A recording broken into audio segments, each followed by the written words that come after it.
یا شہید کربلا فریاد ہے،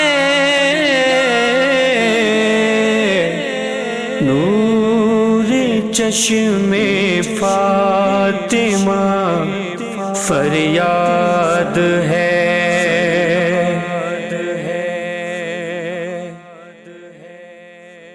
السلام علیکم ورحمۃ اللہ وبرکاتہ۔ ویب سیریز کربلا کے بعد کا آج تیسرا ایپیسوڈ ہے، اس میں آپ کو ویلکم کرتے ہیں۔ FGN چینل کے ناظرین، کل ہم نے امام علی مقام امام حسین رضی اللہ تعالیٰ عنہ کے سر مبارکہ کی چند کرامتیں سنی تھی، جو یزید تک پہنچنے کے دوران راستے میں سفر میں ظاہر ہوئی تھی۔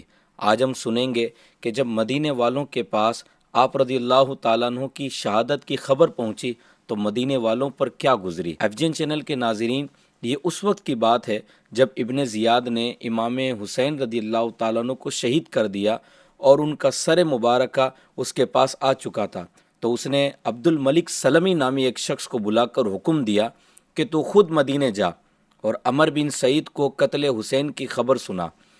عمر بن سعید اس وقت یزید کی جانب سے حجاز کا گورنر تھا۔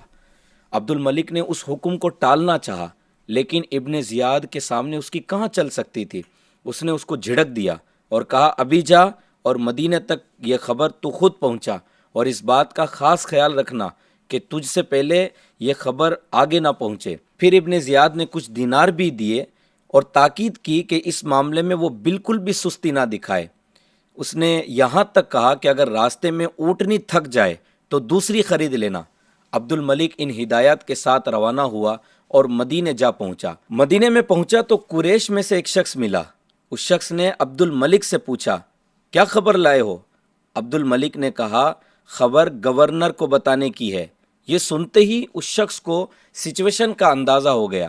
اس نے خود ہی سے کہہ دیا کہ امام حسین رضی اللہ تعالیٰ عنہ شہید کر دیے گئے ہیں، انا للہ و انا الیہ راجعون۔ اب عمر بن سعید کے پاس وہ آیا اور عمر بن سعید نے دیکھتے ہی پوچھا کیا خبر لائے ہو؟ اس نے کہا آپ کے خوش ہونے کی خبر ہے، حسین کو قتل کر دیا گیا ہے۔ پھر عمر بن سعید نے کہا کہ اس خبر کو لوگوں میں اعلان کر دو۔ عبد الملک نے لوگوں میں ندا دی کہ امام حسین رضی اللہ تعالیٰ عنہ کو شہید کر دیا گیا ہے۔ یہ خبر لوگوں پر قیامت بن کر ٹوٹی۔ اہل مدینہ کو شدید صدمہ پہنچا، غم کا پہاڑ گویا کہ ان پر ٹوٹ پڑا۔ FGN چینل کے ناظرین، عبد الملک کہتا ہے کہ میں نے شہادت حسین کی خبر کے وقت جو لوگوں کے غم کی کیفیت دیکھی نا، ایسی میں نے زندگی میں کبھی نہیں دیکھی۔ یہاں ایک اور بات ہوئی، وہ یہ ہے کہ حضرت عبداللہ ابن جعفر رضی اللہ تعالیٰ عنہ، یہ حضرت علی رضی اللہ تعالیٰ عنہ کے بھتیجے ہیں، ان کے دونوں بیٹے اون بن عبداللہ بن جعفر اور محمد بن عبداللہ بن جعفر رضی اللہ تعالیٰ عنہما، یہ دونوں کربلا میں شہید ہو گئے تھے۔ جب ان دونوں بیٹوں کی شہید ہونے کی خبر حضرت عبداللہ رضی اللہ تعالیٰ عنہ تک پہنچی تو ان کے پاس کچھ غلام آئے، کچھ لوگ آئے تاکہ ان سے تعزیت کریں۔ تو غلام میں سے ایک کے منہ سے نکل گیا کہ یہ سب امام حسین رضی اللہ تعالیٰ عنہ کی وجہ سے ہوا ہے۔ یہ جملہ سنتے ہی عبداللہ ابن جعفر نے زور سے کھینچ کر اس کی طرف ایک جوتا مارا اور کہا خبردار، جو حسین کے بارے میں ایسا جملہ کہا ہے رضی اللہ تعالیٰ عنہ، اللہ کی قسم اگر میں خود وہاں ہوتا تو ہرگز ان سے جدا نہ ہوتا اور یہی چاہتا کہ ان کے ساتھ میں بھی قتل کر دیا جاؤں۔ واللہ وہ ایسے تھے کہ ان دونوں بیٹوں کے بدلے اپنی جان میں ان پر فدا کرتا۔ ان دونوں بیٹوں کی مصیبت کو میں مصیبت نہیں سمجھتا۔ انہوں نے میرے بھائی، میرے چچا کے بیٹے کے ساتھ ان کی لیڈرشپ میں صبر و رضا کے ساتھ اپنی جان قربان کی ہے۔ یہ کہہ کر آپ وہاں موجود لوگوں کی طرف متوجہ ہوئے اور کہا شکر ہے اس پروردگار کا کہ امام حسین رضی اللہ تعالیٰ عنہ کی مدد میرے ہاتھ سے نہیں تو میرے بیٹوں کے ہاتھ سے ہوئی ہے۔ FGN چینل کے ناظرین، اہل بیت کے دیگر افراد اور امام زین العابدین رضی اللہ تعالیٰ عنہ کے پہنچنے سے پہلے ہی یہ خبر مدینے پہنچ چکی تھی۔ اب ان افراد کو مدینے پہنچنا تھا۔ ان کے مدینے آنے کا واقعہ بتانے سے پہلے یزید کی منافقت کے بارے میں بتاتا ہوں۔ یہ کتنا چالاک اور دو نمبر آدمی تھا کہ جب امام کربلا کی شہادت ہوئی تو یزید نے اپنے آپ کو قتل حسین سے بری الذمہ ظاہر کرنے کے لیے حضرت امام زین العابدین رضی اللہ تعالیٰ عنہ کو تنہائی میں بلا کر کہا خدا ابن زیاد پر لعنت کرے واللہ اگر ڈائریکٹ آپ کے والد کا اور میرا سامنا ہو جاتا تو جو کچھ وہ فرماتے میں قبول کر لیتا اور ان کا قتل میں نہیں ہونے دیتا، لیکن خدا کو جو منظور تھا اب وہ ہو کر رہا ہے۔ اب آپ مدینہ تشریف لے کر جائیے اور مجھ کو وہاں سے خط بھی لکھتے رہیے گا اور ضرورت جو بھی ہو وہ مجھے بتاتے رہیے گا۔ حالانکہ یہ سارا معاملہ جو تھا وہ سب اس کے کہنے سے ہوا تھا۔ معاذ اللہ امام حسین رضی اللہ تعالیٰ عنہ کے مبارک سر کی بے حرمتی بھی اس نے کی تھی اور اس پر جشن بھی منایا تھا، اور اب امام زین العابدین رضی اللہ تعالیٰ عنہ کو وضاحتیں پیش کر رہا تھا۔ FGN چینل کے ناظرین، حضرت سیدنا امام زین العابدین رضی اللہ تعالیٰ عنہ کو اور اہل بیت کے دیگر افراد کو مدینہ پہنچانے میں صحابی رسول حضرت نعمان بن بشیر رضی اللہ تعالیٰ عنہ کا سب سے اہم رول تھا۔ آپ ہی نے ان حضرات کی سلامتی کے ساتھ مدینہ پہنچنے کا انتظام فرمایا تھا۔ یہ خوش نصیب صحابی کون ہیں؟ اس کے لیے آپ کو تھوڑا سا پیچھے جانا ہوگا۔ آپ کو پتہ ہوگا کہ امام علی مقام سے پہلے حضرت مسلم بن عقیل اور آپ کے دو بیٹے محمد اور ابراہیم کوفہ آئے تھے، اور یہ حضرات کوفہ پہنچ کر ابن ابی عبید کے مکان پر ٹھہرے تھے۔ پھر آپ کے آنے کی خبر سن کر جوک در جوک کوفہ کے لوگ آپ کی زیارت کرنے کے لیے آئے تھے، اور 12,000 سے زیادہ کی تعداد نے آپ کے ہاتھ پر امام حسین رضی اللہ تعالیٰ عنہ کی بیعت کر لی تھی۔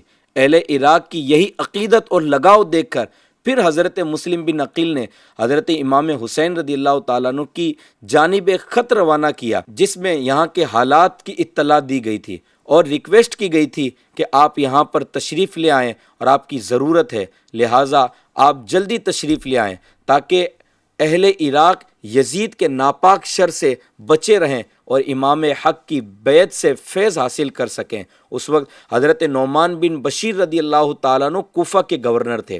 آپ رضی اللہ تعالیٰ عنہ اہل بیت سے محبت کرنے والے تھے، اور اسی محبت کے سبب آپ نے اپنی گورنری کو بھی قربان کر دیا۔ دراصل واقعہ یہ ہوا کہ جب حضرت مسلم بن عقیل کوفہ تشریف لائے تو آپ رضی اللہ تعالیٰ عنہ نے گورنر ہونے کے باوجود بھی اہل حق کا ساتھ دیا اور اس کے خلاف کوئی بھی ایکشن نہیں لیا۔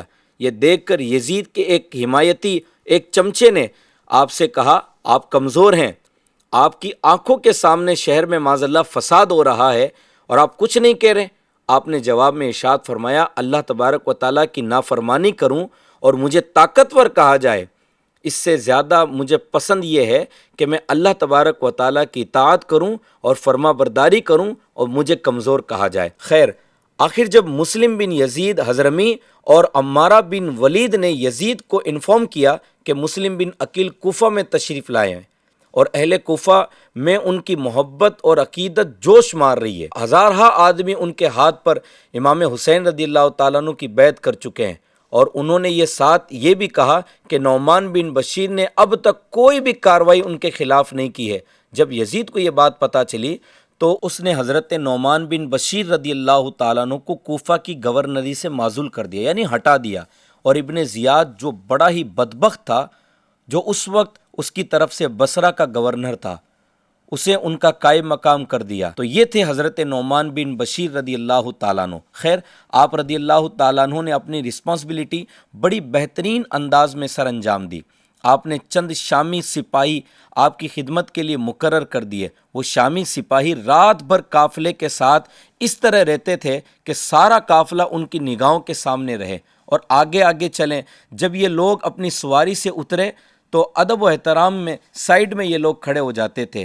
وہ تمام شامی سپاہی ہر ڈائریکشن میں قافلے کے ارد گرد پھیلے ہوئے تھے، جو طریقہ کامنلی گارڈز وغیرہ کا ہوتا ہے۔ اسی طرح ان لوگوں کو راستے میں سہولت دیتے رہے اور ان کی ضروریات کا بھی خیال رکھتے رہے۔